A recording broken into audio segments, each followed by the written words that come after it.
Hi there, Dr. Chris here. Before we start the countdown to today's show, I want to take a second to thank our amazing ground crew. Everyone who has recently left a written review on Apple Podcasts or given the show a star rating on Spotify. I sincerely appreciate the kind words. You know, I always say retirement isn't rocket science, but your feedback is the navigation system that helps me steer our show. It tells me exactly what topics you want to hear more about and keeps me motivated to keep working on making this show even better.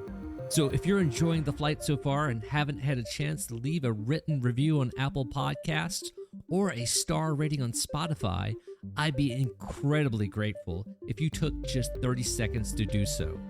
It's a lot easier than calculating your optimal withdrawal strategy, I promise. Thank you again for your support. Now let's get into today's show.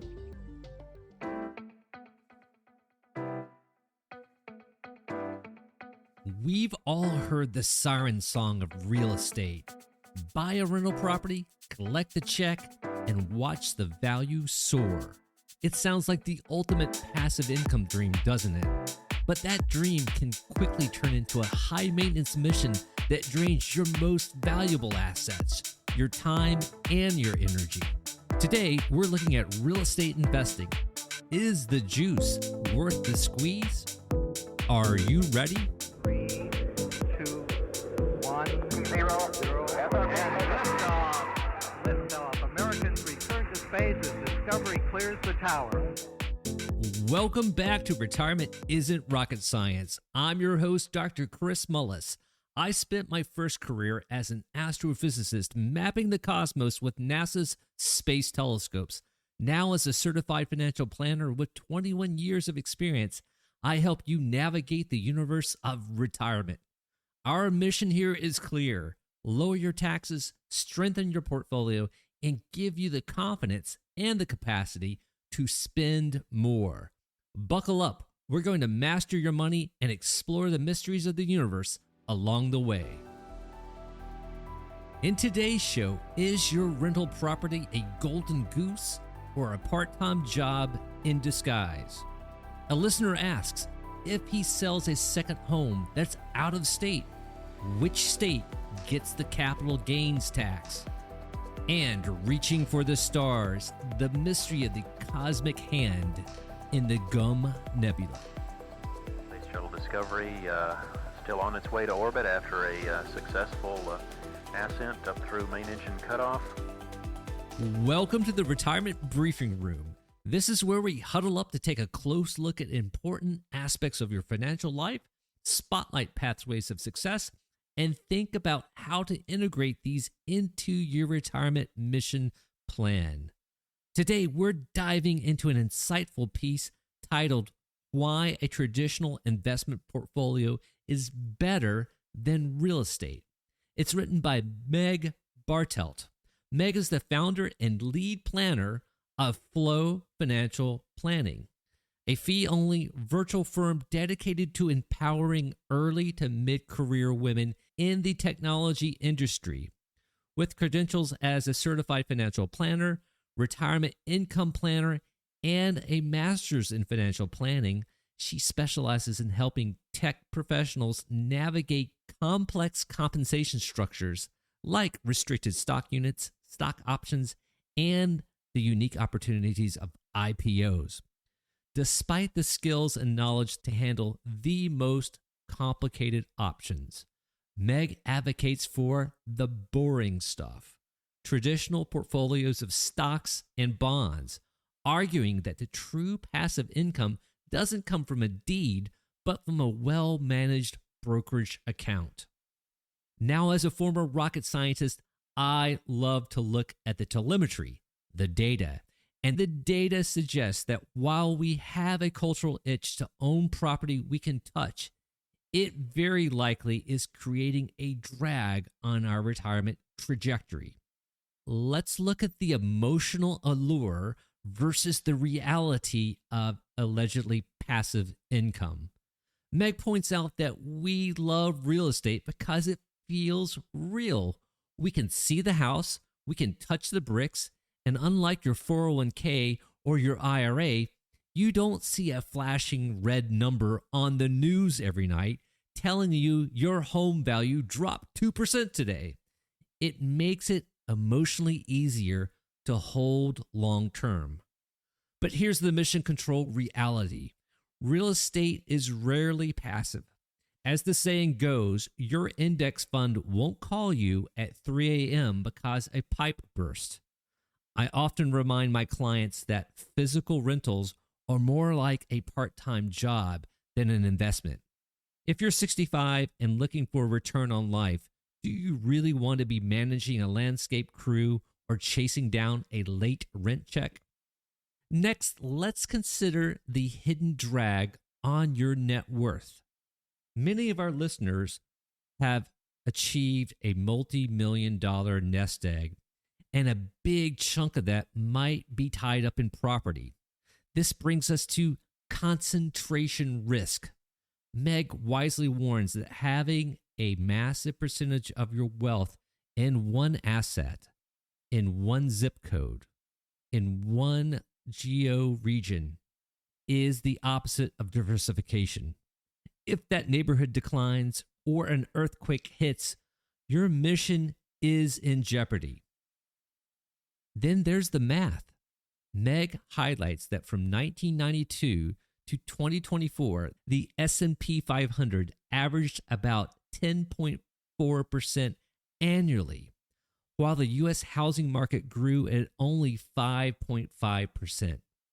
I'd add that once you factor in the friction, the 6% realtor commissions, insurance, property taxes, and maintenance, real estate often trails a simple, low-cost, tax-efficient index fund by a wide margin. Next in our lens is the tax torpedo and complexity. In this stage of life, tax management is everything. Meg mentions that real estate can optimize taxes, but also adds immense complexities to your tax return, requiring a CPA to handle things like Schedule E. I'd add that there's a major gotcha: depreciation recapture. Even if you don't claim depreciation, the IRS assumes you did, and they'll want their cut when you sell the property. Furthermore, there's often a tax torpedo. That $2,000 monthly rental check may look great, but it could push your Social Security benefits into being 85% taxable, effectively lowering your real-world return. So let's consider strategic maneuvers and a potential exit strategy. So what if you're equity rich and cash poor? Many retirees or soon-to-be retirees should consider selling their rental properties. This moves dead equity into an income-producing portfolio, giving you more monthly spending power and the flexibility to adjust. If you still want real estate exposure without the toilets and tenants, I would point you towards REITs, real estate investment trusts. And very importantly, I advocate for publicly traded REITs. They offer the same asset class benefits as real estate, physical real estate, but with the liquidity to sell in seconds if you need cash for a medical emergency or a grandkid's tuition. Ultimately, if an investment is taking more energy than it's giving you freedom, it's a bad investment for a retiree. Now, to help you think through this matter in a structured fashion, I've created a checklist to help you better understand the challenges and nuances that exist with owning real estate.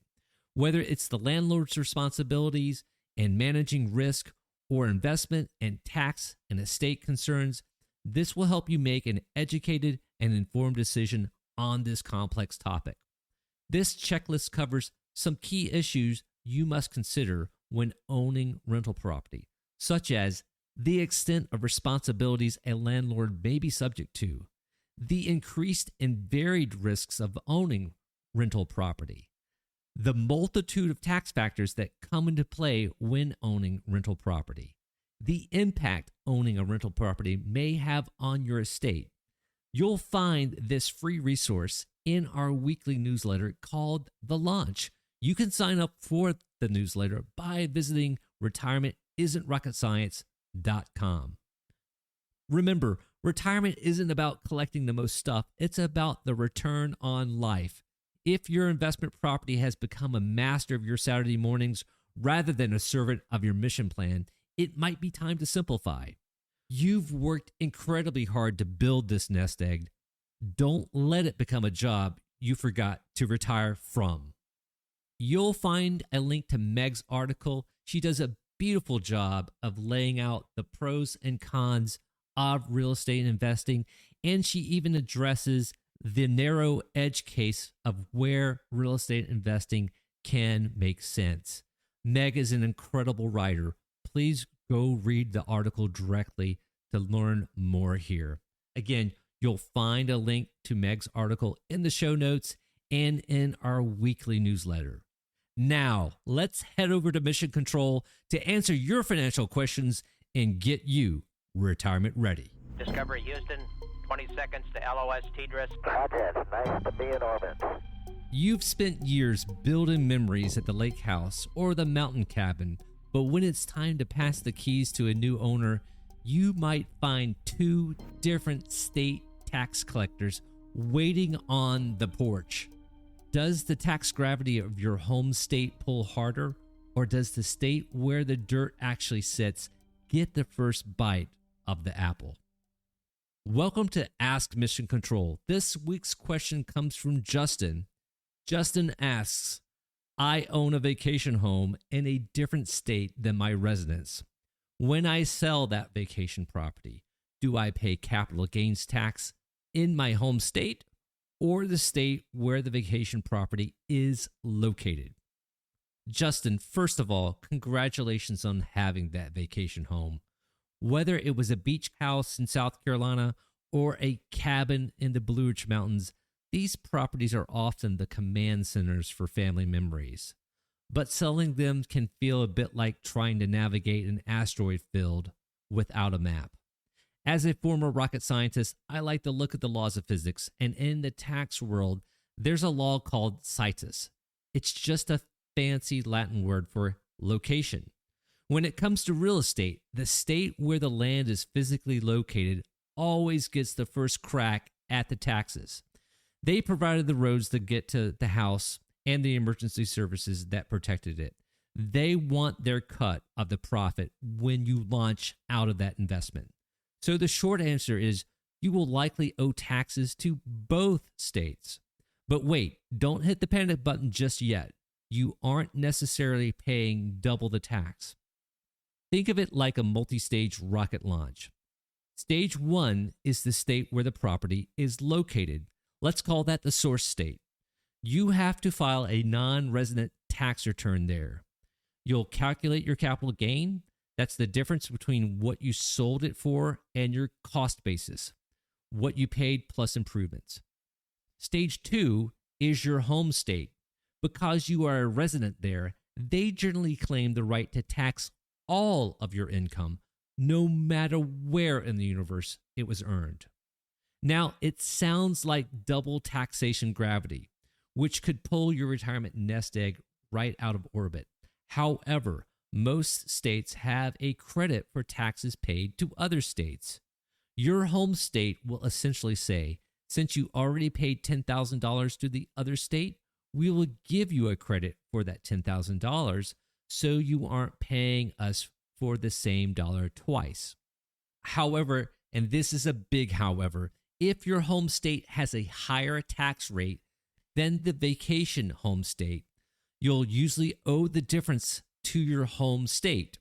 If the vacation home is in a state, for example, that has no income tax like Florida, and you live in a state with an income tax like North Carolina, your home state is going to want its full share. Note, there's a real mission critical task here, and that's cost basis. If you've owned this home for 20 years, did you keep the receipts for the new roof, the deck expansion, the kitchen remodel? Every dollar you spent improving that home acts like heat shielding. It reduces the gain and protects your money from being burned up by taxes. And Justin, since you mentioned this is a vacation home, we have to be clear. Unlike your primary residence, you generally don't get that $250,000 or $500,000 tax exclusion. This is a pure investment asset in the eyes of the IRS. Finally, we need to look at the feasibility of this sale within your whole plan. If this sale is going to trigger a massive tax bill, a certified financial planner might look at your other investments. Maybe we can harvest some losses in your brokerage account to offset these gains. Or if you're charitably inclined, there are ways to use highly appreciated securities to fund a donor-advised fund, potentially wiping out some of that tax burden while fueling your legacy. In Mission Control, we don't just look at the sale, we look at the full trajectory. Selling a multi-million-dollar asset across state lines is exactly why Google searches aren't enough. You need a co-pilot, maybe two co-pilots, a tax professional and a tax-centric financial planner to ensure you don't leave a trail of unnecessary tax dollars behind you as you exit this orbit. A vacation home is a major milestone in your retirement journey. Don't let the complexity of multi-state taxes keep you grounded. With the right calculations, you can ensure a smooth landing and a well-funded next adventure. Many thanks to Justin for submitting this question. If you've got your own question that you'd like us to answer on the show, head over to retirementisn'trocketscience.com and click Ask a Question. Or even better, you can skip to the front of the line by calling Mission Control at 704-234-6550 and record your audio question. Now, let's broaden our perspective and head over to look at a cosmic monster that looks like it's ready to devour an unsuspecting galaxy. And Houston Discovery. In Discovery Houston, we've got a good picture of Steve. Welcome to the Retirement Big Picture part of our show.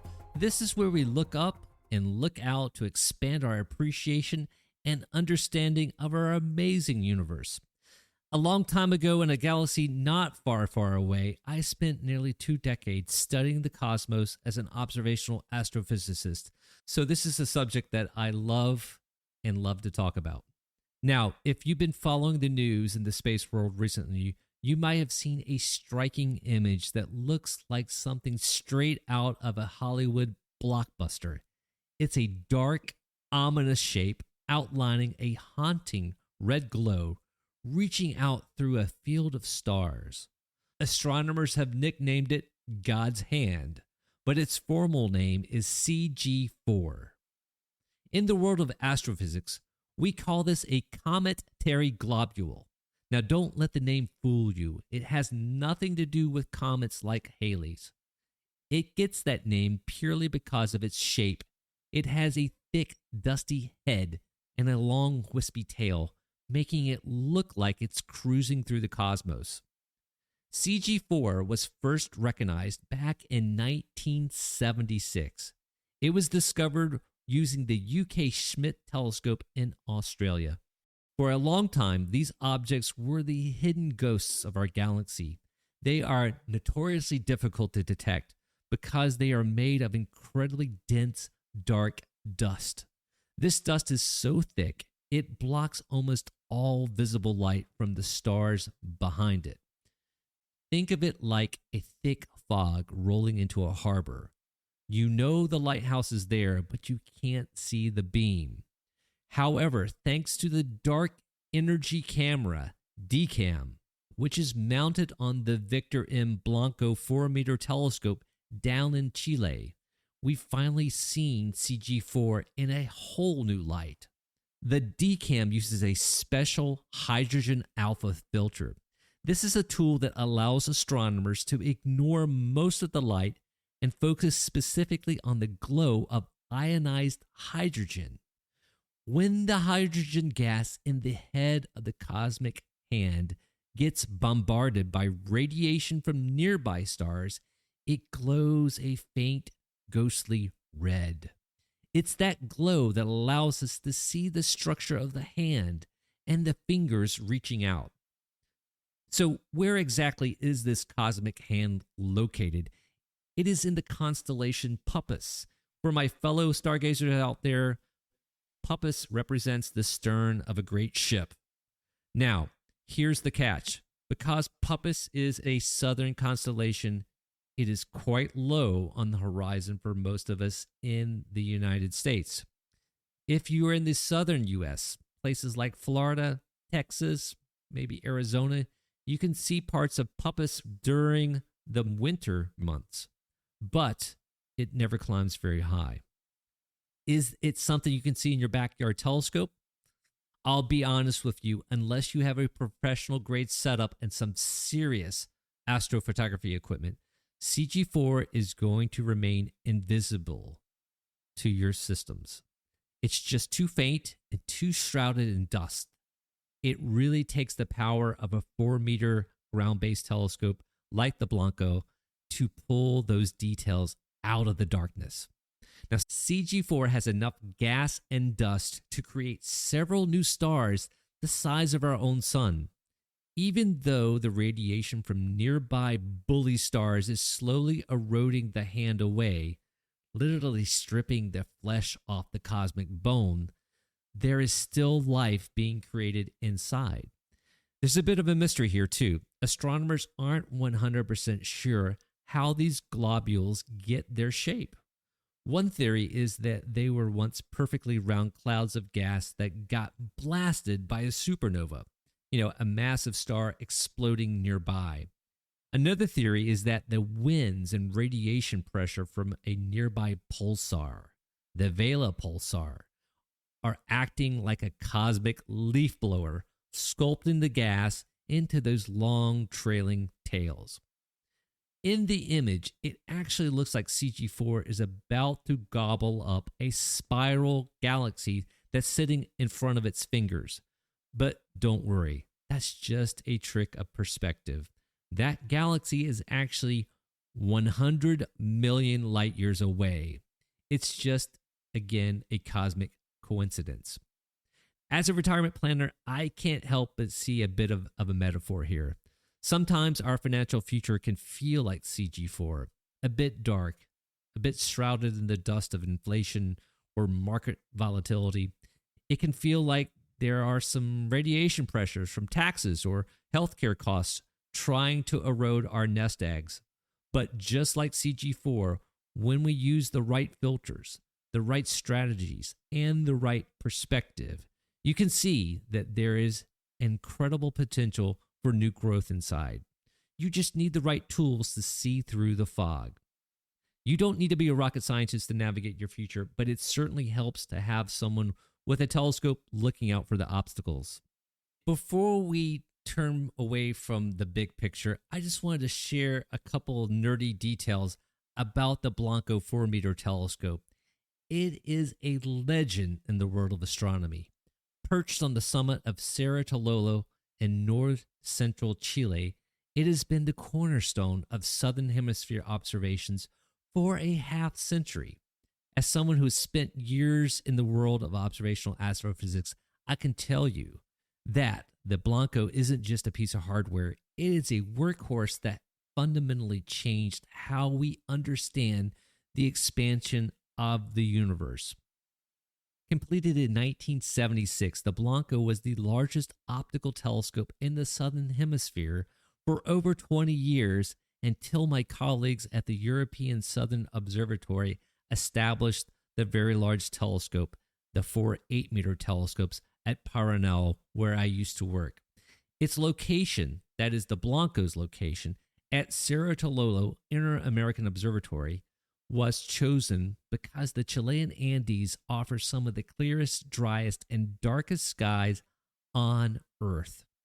Now, in the early days, being an astronomer at the Blanco was a much more physical job. To capture images, you didn't sit in a warm control room with a latte. You actually sat in a small steel cage at the very top of the telescope. That's called the prime focus. You would spend the entire night, sometimes in freezing temperatures, manually swapping out massive glass photographic plates and tweaking the telescope's position. It was lonely, cold, and a bit like being a cosmic lighthouse keeper. Today, thankfully, we use digital sensors, and the cage is mostly a piece of history. If the Blanco is the body, the dark energy camera, DCAM, is the modern-day brain. Installed in 2012, this 520 megapixel beast is one of the most powerful wide-field cameras in existence. Now, why is this special? It can see light from as far away as 8 billion light years. And the mission is it was built specifically for the Dark Energy Survey, which mapped hundreds of millions of galaxies to figure out why the universe expansion is accelerating. Now, it takes it back to the Blanco's biggest claim to fame, dark energy. The Blanco played a pivotal role in one of the most important discoveries in the history of science. In 1998, two teams of astronomers used observations from this telescope and others to study distant supernovae. They expected to see the expansion of the universe slowing down due to gravity. Instead, they found it speeding up. This led to the discovery of dark energy, a mysterious force that makes up about 68% of the universe. This discovery was so monumental, it earned the lead researchers the 2011 Nobel Prize in Physics. And I had the honor of collaborating with this Nobel Prize team in a Hubble Space Telescope program. My specialty involved hunting down distant galaxy clusters. Together, we studied supernovae in these distant galaxy families to extend their expansion of the universe research. Let's wrap this all up with one final thought. Even with the big brothers like the James Webb Space Telescope or the Very Large Telescope now online, the Blanco remains indispensable.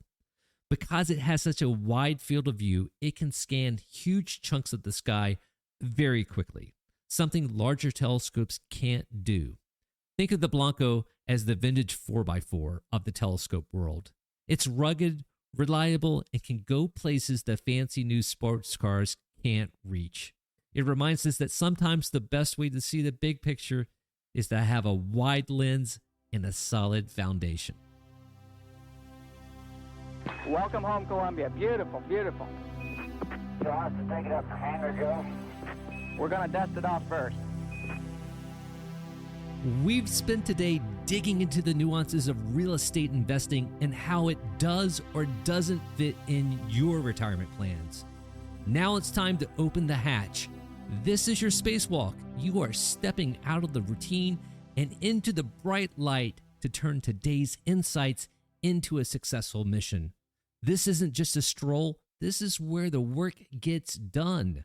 To move from theory to results, here are your mission objectives. Number 1, apply the clean slate test. Ask yourself, if I didn't own this rental property today and someone gave me its value in cash, would I go out and buy this exact house as an investment? If the answer is no, it's time to talk to a certified financial planner about a smart exit strategy. Number 2, audit your net return. Sit down with your records from the last 3 years. Subtract taxes, insurance, repairs, and the cost of your own time from the rent you collected. Compare that final percentage to a, quote, boring, diversified portfolio. And finally, number 3, grab your free copy of my rental property guide. You'll find the link in today's show notes, on your podcast app, and in our weekly newsletter, and on our website at retirementisn'trocketscience.com/14. I challenge you to take one idea from today's show and put it into practice this week to make your retirement even better. Thank you so much for joining me Remember, you've done the hard work of saving. Now let's do the smart work of planning. Until next time, keep your eyes on the horizon and enjoy the adventure. You are go for retirement. Mission complete, Houston. After serving the world for over 30 years, the space shuttle's earned its place in history and it's come to a final stop.